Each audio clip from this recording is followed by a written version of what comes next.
বাংলাদেশের রাজনীতিতে আরেকটি নতুন চমকের সংবাদ দিলেন ডাক্তার পিনাকি ভট্টাচার্য। ওই ধরনের তথ্য বা ওই ধরনের সংবাদ পৌঁছেছে এবং আছে। ডক্টর পিনাকি ভট্টাচার্য বাংলাদেশে গিয়ে ডক্টর মোহাম্মদ ইউনূস সরকারে যুক্ত হবেন। মাননীয় প্রধান উপদেষ্টা প্রফেসর ডক্টর মোহাম্মদ ইউনূসের সাথে বাংলাদেশ সেনাবাহিনীর প্রধান জনাব ওয়াকারুজ্জামানের সাথে এক বৈঠক অনুষ্ঠিত হয়েছে। এই বৈঠকে যা ঘটেছে সেটা বাংলাদেশের রাজনীতির কিছু নতুন গতি প্রকৃতির ইঙ্গিত বহন করে। এই বৈঠকটা একটু স্পেশাল।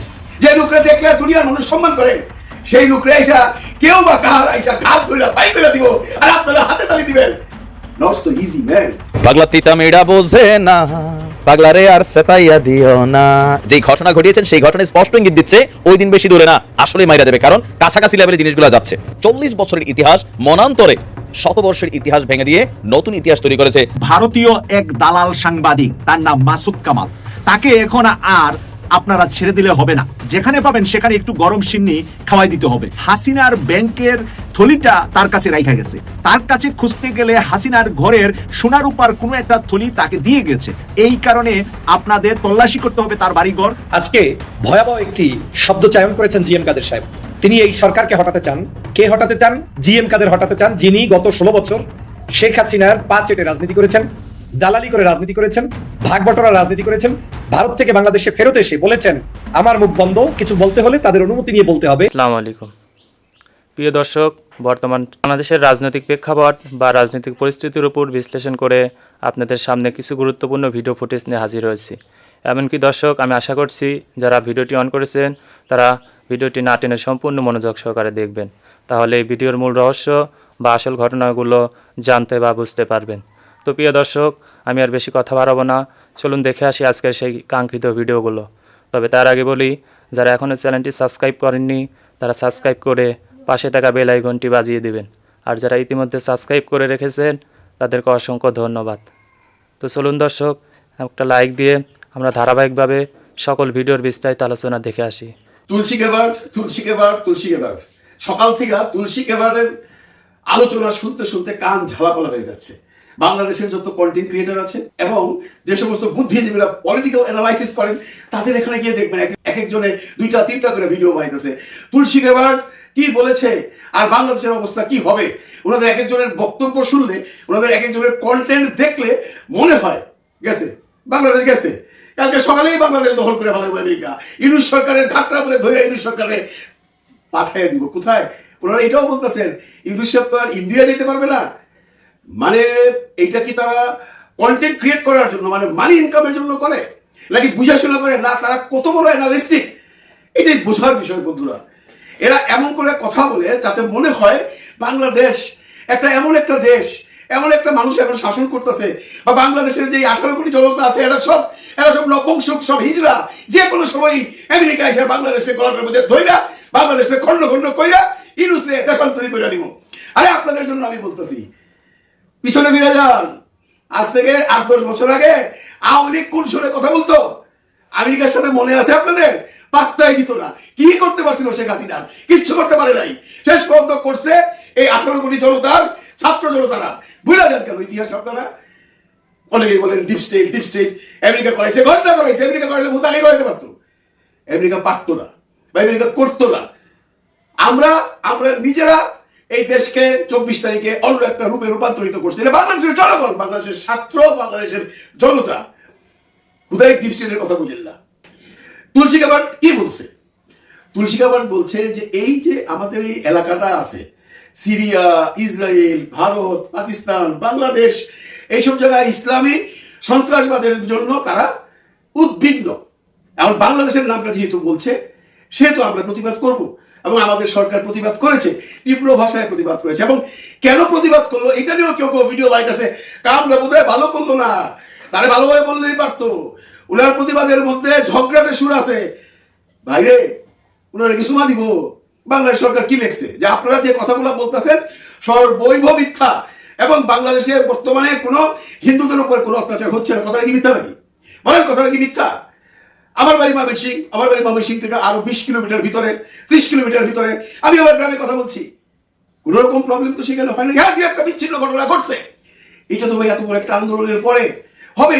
এবং এখানে আমরা দেখছি যে আমাদের ছেলেরা টুপি পয়লা মন্দির পাহারা দিছে। এগুলো তো তারা দেখে নাই, এগুলো তো কেউ বলতেছেন না। বাংলাদেশ উগ্রবাদী দেশ বললেই তো হলো না, বাংলাদেশে হিন্দুদের উপর অত্যাচার হচ্ছে বললেই তো হলো না, প্রমাণ কোথায়? তুলসী গাবারও এমন করে কোনো কথা বলে নাই, তারা বলছে আমরা উদ্বিগ্ন। ন্যাচারালি এখন যদি আমরা শুনি যে কোনো একটা দেশে সন্ত্রাসবাদ হচ্ছে, আমাদের সরকারও বলবে আমরা উদ্বিগ্ন, কারণ সন্ত্রাসবাদ কেউ পছন্দ করে না। এখন দেখেন এই ব্যাপারটা নিয়ে এত ঘোরাটে করা হচ্ছে, আর যারা ভাবতেছেন যে তুলসী গাবারের এই জবাব দেওয়ার পরে ইউনূস সরকারকে এখান থেকে হটিয়ে দেওয়া হবে, বা যারা ভাবতেছেন ইউনূস সরকার চলে যাবে, তাদের জন্য একটা বার্তা দিয়ে যাই। ইউনূস সরকার যখন পায়জামা পরে না, তখন জায়গায় পরে, বেশি কিছু বুঝাইলাম না, তারা এত বোধাই মনে করেন না। দুনিয়া তো খায় যে মানুষ একটা ইউনিভার্সিটিতে যা লেকচার দিলে 150 থেকে 200 ডলার পায়, এই লোক এখানে পয়সার জন্য আসে নাই। যে লোকরা দেখলে দুনিয়ার মানুষ সম্মান করে, সেই লোকরা আইসা কেউ বা কাহার আইসা ঘাত ধরে বাইক করে দিব, আর আপনারা হাতে তালি দিবেন। Not so easy man. কথাবার্তা যখন বলেন এমন করে কথা বলে যাতে জনগণ বুঝতে পারে। মিস ইন্টারপ্রিটেশন কেন করতে যান? এই মিস ইন্টারপ্রিটেশন কইরা পাবলিকের মধ্যে একটা কি বলবো ভ্রান্ত ধারণা সরকার প্রসঙ্গে, আমাদের শক্তি প্রসঙ্গে, আমাদের স্বাধীনতা প্রসঙ্গে একটা ভ্রান্ত ধারণা আপনারা দিয়ে যান। আপনারা জানেন বাংলাদেশের ফেসিবাদের দোসর, এবং ফেসিবাদকে বাংলাদেশে গত 16 বছর পর্যন্ত টিকিয়ে রাখতে যারা যারা অবদান রেখেছেন তার মধ্যে অন্যতম হচ্ছে জাতীয় পার্টি এবং জাতীয় পার্টির জিএম কাদের, রওশন এরশাদ।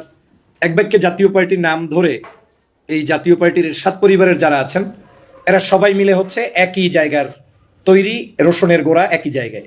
মানে এই রওশন এরশাদ বলেন, বিদিশা এরশাদ বলেন, জিএম কাদের বলেন, এর সবারই মুখ্য উদ্দেশ্য হচ্ছে আওয়ামী লীগের পারপাস সাফ করা, শেখ হাসিনার দালালি করা, শেখ পরিবারের দালালি করা এবং তাদের দোসরগিরি করা।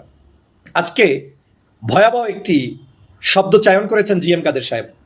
তিনি এই সরকারকে হটাতে চান। কে হটাতে চান? জিএম কাদের হটাতে চান, যিনি গত 16 বছর শেখ হাসিনার পা চেটে রাজনীতি করেছেন, দালালি করে রাজনীতি করেছেন, ভাগ বটরার রাজনীতি করেছেন। ভারত থেকে বাংলাদেশে ফেরত এসে বলেছেন আমার মুখ বন্ধ, কিছু বলতে হলে তাদের অনুমতি নিয়ে বলতে হবে। বাংলাদেশে নির্বাচনের 24 সালের সর্বশেষ নির্বাচনেও জনগণ যখন কামনা করেছে জাতীয় পার্টির জিএম কাদের অন্তত জনগণের পক্ষে একটু হলেও দাঁড়াবেন, তখন পক্ষে না দাঁড়িয়ে তারা গুজগুজ করে গোপনে 24টি সিটের চুক্তি করে, যেখানে আওয়ামী লীগের প্রার্থী উড্ড করাতে বাধ্য করে, তারপরে চুক্তিভিত্তিক দালালি করে সেখানে মাত্র 11 জনের এমপি হয়েছেন। এদের নাই লজ্জা, না আছে শরম, না আছে কিছু। রাজনীতিতে বেহায়ারও একটা লিমিটেশন থাকা দরকার। যেই দলটার বেহায়ার লিমিটেশন ক্রস করে ফেলেছে সেই জিএম কাদের বলে এই সরকারকে হটাতে হবে, নতুন সরকার আনতে হবে। কোন সরকারকে হটাতে হবে? ডক্টর মোহাম্মদ ইউনূস, যিনি নোবেল লরিয়েট, বিশ্ববিখ্যাত ব্যক্তি, যার কারণে এখন পর্যন্ত এই অন্তর্বর্তীকালীন সরকার টিকে আছে। তাকে তার ভালো লাগে না, তার ভালো লাগে ওই শেখ হাসিনাকে, তার ভালো লাগে ওই আওয়ামী লীগকে, তার ভালো লাগে ওই ফেসিবাদকে। আমি আজকের প্রশ্ন রাখতে চাই, জিএম কাদের সাহেব গত প্রায় 16 বছর পর্যন্ত একটা দিন আপনি শেখ হাসিনার বিরুদ্ধে, আওয়ামী লীগের বিরুদ্ধে কি বক্তব্য রেখেছেন, কি অবদান রেখেছেন, জাতির জন্য আপনি কি করেছেন বলেন? কিচ্ছু করে নাই। জাতির প্রত্যাশা তারা পূরণ করে নাই। জাতিকে কষ্ট দিয়েছে, জাতি যা চেয়েছে সেটা তারা পালন করে নাই। আর না করার কারণে বাংলাদেশের মানুষ যে ক্ষতির মধ্যে পড়েছে, রাজনীতিতে যে এত বড় একটি 24-এর গণ অভ্যুত্থানে শত শত মানুষ শহীদ হয়েছে, 50,000-এর অধিক মানুষ এখন পর্যন্ত অঙ্গ প্রত্যঙ্গ হানি হয়েছে, এর সব কিছুর দায়ভার কিন্তু আপনি এই দোসরদেরকে দিতে হবে। আর সে কারণে আমি সবসময় বলি, দোসররা এখনো বাহিরে থাকে কিভাবে? শেখ হাসিনা যদি পালিয়ে যেতে হয় তাহলে তার দোসরদেরও হয় পালিয়ে যাওয়া উচিত ছিল, নয় তাদেরকে এখন জেলের মধ্যে বন্দী থাকা উচিত ছিল।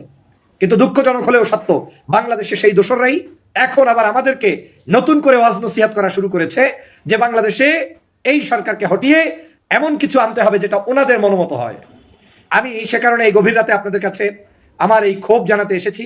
আমরা কোনোভাবে এই ধরনের অপতৎপরতার রাজনীতি বাংলাদেশে চলতে দিতে পারি না। আমরা স্পষ্ট বাংলাদেশের মানুষের পক্ষের রাজনীতির পক্ষে অবস্থান নিতে চাই। যারা 24-এর গণ অভ্যুত্থানের এত বড় একটি গণহত্যাকে হওয়ার পরেও তাদের এই পরবর্তী যে সরকার আসছে সেই সরকারকে হটাতে চায়, তারা কি করে বাংলাদেশের রাজনীতিতে টিকে থাকতে চায় আমার বুঝে আসে না। প্রিয় বন্ধুরা আমার, এর পিছনে বহু ষড়যন্ত্র রয়েছে। এদেরকে কেউ না কেউ নামাচ্ছে। আওয়ামী লীগই মূলত তাদেরকে সামনে রেখে তারপরে পথে নামতে চায়।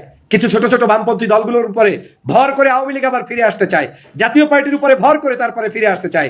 অতএব এদের ব্যাপারে সতর্কতা যেমন জারি রাখতে হবে, আমাদেরকে তাদেরকে যে কোনো মূল্যে আইনের আওতায় আনার জন্য আমাদের টক শো, আলোচনা, বক্তব্য, প্রতিবাদ অব্যাহত রাখতে হবে। মাননীয় প্রধান উপদেষ্টা প্রফেসর ডক্টর মোহাম্মদ ইউনূসের সাথে বাংলাদেশ সেনাবাহিনীর প্রধান জনাব ওয়াকারুজ্জামানের সাথে এক বৈঠক অনুষ্ঠিত হয়েছে। এই বৈঠক অত্যন্ত তাৎপর্যপূর্ণ। এই বৈঠকে যা ঘটেছে সেটা বাংলাদেশের রাজনীতির কিছু নতুন গতি প্রকৃতির ইঙ্গিত বহন করে। দর্শক, এই বৈঠকটা একটু স্পেশাল, কারণ মাননীয় প্রধান উপদেষ্টার শানে জনাব সেনাপ্রধান ওয়াকারুজ্জামান এর আগে রাওয়া ক্লাবের একটা অনুষ্ঠানে, রাওয়া ক্লাবে একটা বক্তব্যে যে বক্তব্য দিয়েছিলেন সেটা নিয়ে তুমুল বিতর্ক তৈরি হয়েছিল। মাননীয় প্রধান উপদেষ্টা এভাবে বলেননি, তিনি ডক্টর ইউনূস এভাবে বলেছেন, নির্বাচন নিয়ে বিতর্কিত কথা বলেছেন, যেটা তার জুরিসডিকশনের মধ্যে পড়ে না। বিডিআর হত্যাকাণ্ড, বিডিআর বিদ্রোহ নিয়েও বিতর্কিত কথা বলেছেন, যে কোনো তদন্তের পক্ষে তিনি না, এরকমই বোঝাতে চেয়েছেন। অথচ আওয়ামী লীগের জুলুম, নির্যাতন, অন্যায় এগুলোর বিরুদ্ধে কিছু বলেননি। এটা থেকে একটা পাবলিক পারসেপশন তৈরি হয়েছিল যে সেনাপ্রধান যেহেতু ভারতের সেনাপ্রধানের সাথে যোগাযোগ রাখেন, এটা স্পষ্ট হয়েছে। এবং ভারতের এক কর্মকর্তা বিক্রম মিস্ত্রি বাংলাদেশে এসেছিল, তখন প্রধান উপদেষ্টার অগোচরে তার সেনাপ্রধানের সাথে বৈঠক হয়েছে, যেটা নিয়ে তুমুল সমালোচনা হয়েছিল। এরপর পাবলিক পারসেপশন সেনাবাহিনী প্রধানকে সন্দেহের চোখে দেখত, এটাই ছিল পাবলিক পারসেপশন। তো সেই প্রেক্ষাপটে এই বৈঠক অত্যন্ত তাৎপর্যপূর্ণ। এই বৈঠকের পর সেনাবাহিনীর পক্ষ থেকে ইন্টার সার্ভিস ইন্টেলিজেন্স তারা আইএসপি এর কি বিবৃতি দিয়েছে এটাও ইম্পর্টেন্ট। তার আগে, যেহেতু এর আগে সেনাপ্রধানের বক্তব্যের শব্দচয়ন নিয়ে যথেষ্ট আপত্তি ছিল, সমালোচনা উঠেছিল, তো এই জন্যে এবারকার বৈঠকের বডি ল্যাঙ্গুয়েজটা একটু আমরা বিশ্লেষণ করব।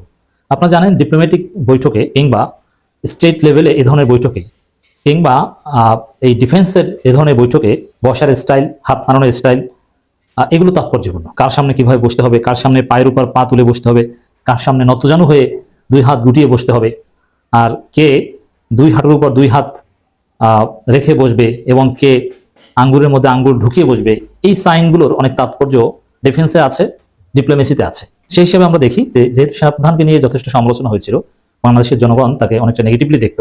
আবার তার বড় শর্টকামিংস হচ্ছে তিনি হাসিনার নিযুক্ত সেনাপ্রধান। এই জায়গাগুলোতে জনগণ যদি তার উপর ক্ষুব্ধ হয় বা জনগণ যদি তার উপর আস্থা না রাখে, সেনাপ্রধানের উপর জনগণ যদি তাকে নেতিবাচকভাবে দেখে, তাহলে তার সব অর্জন ব্যর্থ। সাপোজ সেনাপ্রধান যদি সেনা অভ্যুত্থান করতে চান আর জনগণ যদি তার বিপক্ষে মাঠে নেমে যায়, সে ট্যাঙ্ক থামিয়ে দেয়, তাহলে তার হ্যাডম শেষ। এই জন্য পাবলিক পারসেপশন সবচেয়ে বড় ক্ষমতা, এর উপর বড় কোনো প্রেশার নেই। আবার একই সাথে সেনাবাহিনী প্রধান কিছু কথা বলেছিলেন। এরপরে জাতিসংঘ মহাসচিবের সফর, জাতিসংঘ মানবাধিকার কাউন্সিলের পক্ষ থেকে যে বক্তব্যটা ফাঁস করা হয়েছে, সেনাবাহিনীকে সতর্ক করা হয়েছিল এবং সেনাবাহিনী কিছু নেগেটিভ ভূমিকা নিয়ে সেই কারফিউ চলাকালীন সময় জাতিসংঘের প্রতিবেদনও সুনির্দিষ্টভাবে উঠে এসেছে, কোথায় কি তারা করেছিল, কোথায় সেনাবাহিনীর ভেহিকল ব্যবহার করে গণহত্যা চালানো হয়েছে, কোথায় সেনাবাহিনীর আর্মস ব্যবহার করে গুলি করা হয়েছিল, এগুলো যেহেতু উঠে এসেছে, সার্বিক পরিস্থিতি সেনাপ্রধানকে যথেষ্ট চাপে রেখেছিল। তার ফলে এবারের বৈঠকে সেনাপ্রধানকে অত্যন্ত নতজানু হয়ে বসতে দেখা গিয়েছে, দুই হাত গুটিয়ে বসছেন নতজানু হয়ে, সামনে অনেক কাগজপত্র। আর প্রফেসর ইউনূসের বসার স্টাইল দেখেন, খুব ভাবে বসছেন, মানে এটা ঠিক আছে। ওয়াকারুজ্জামান প্রফেসর ইউনূসের আন্ডারে চাকরি করেন, অতএব প্রফেসর ইউনূস কমান্ডিং স্টাইলে বসছেন আর কমান্ড গ্রহীতার স্টাইলে বসছেন সেনাপ্রধান। তো এটা থেকে প্রমাণিত হয় যে সেনাপ্রধানের যদি কোনো উচ্চাবিলাস থেকে থাকতো অথবা ভারতের বুদ্ধিবর্ণ কোনো এদিক ওদিক চিন্তাভাবনা থেকে থাকতো, জাতিসংঘ মহাসচিবের সফরের পর, পাবলিক পারসেপশনের পর, পিনাকিদের সোচ্চার হওয়ার পর, আমি মনে করি যে সেনাপ্রধান এবার কিছুটা হলেও সঠিক লাইনে এসেছেন। তিনি বুঝতে পেরেছেন যে উল্টোপাল্টা লাইনে বসে, এমনকি হাত নাড়াচাড়ার ধরন নিয়েও যদি বিতর্ক হয়, তাহলে জনগণ সমালোচনা করবে। তো এটা একটা ভালো দিক। আর প্রফেসর ইউনূস দুই পাশে দুই হাত রেখে কমান্ড করছেন, এরকম একটা বিষয় আমরা দেখতে পাচ্ছি। সামনে অনেক ফাইল আছে, তাকে কাজ বুঝিয়ে দিচ্ছেন। এবং সেনাবাহিনীর পক্ষ থেকে যে বিবৃতি দেওয়া হয়েছে, এই বিবৃতিও অত্যন্ত তাৎপর্যপূর্ণ। সেখানেও ডক্টর ইউনূস সরকারের প্রতি সেনাবাহিনীর আনুগত্যের ঘোষণা আছে এবং ডক্টর ইউনূসের নির্দেশনায় কাজ করবেন, এই ধরনের কমিটমেন্ট আছে। এটা থেকে বোঝা যায় যে বাংলাদেশ সঠিক পথে যাচ্ছে, সারা পৃথিবী প্রফেসর ইউনূসের পাশে আছে। একের পর এক রাষ্ট্রগুলো আনুষ্ঠানিকভাবে জানাচ্ছে যে বাংলাদেশের যে সংস্কার প্রক্রিয়া ডক্টর ইউনূসের, আমরা সেই সংস্কার প্রক্রিয়ায় পূর্ণ সমর্থন রাখছি, টাকা পয়সা যা লাগে আমরা দিব, এবং সেনাবাহিনীও এখন সমর্থনের কথা বলছে। অতএব সামনে আবার চীন সফর, সব মিলিয়ে ভারত এদিকে ধরা খাচ্ছে, সব মিলিয়ে একটা সুন্দর সময়ে বাংলাদেশে যাচ্ছে এবং ডক্টর ইউনূস আরো মজবুত হচ্ছেন, তার অবস্থান টেকসই হচ্ছে। প্রিয় দর্শক, আমি আশা করছি ভিডিওটি সম্পূর্ণ মনোযোগ সহকারে দেখেছেন। সেই সাথে ভিডিও সম্পর্কিত কোনো তথ্য বা মতামত থাকলে কমেন্ট বক্সে জানিয়ে যাবেন। আজকের মতন এখানে শেষ করছি, ফিরে আসছি আগামী দিনে অন্য কোনো টপিকস নিয়ে। সে পর্যন্ত ভালো থাকবেন, আল্লাহ হাফেজ।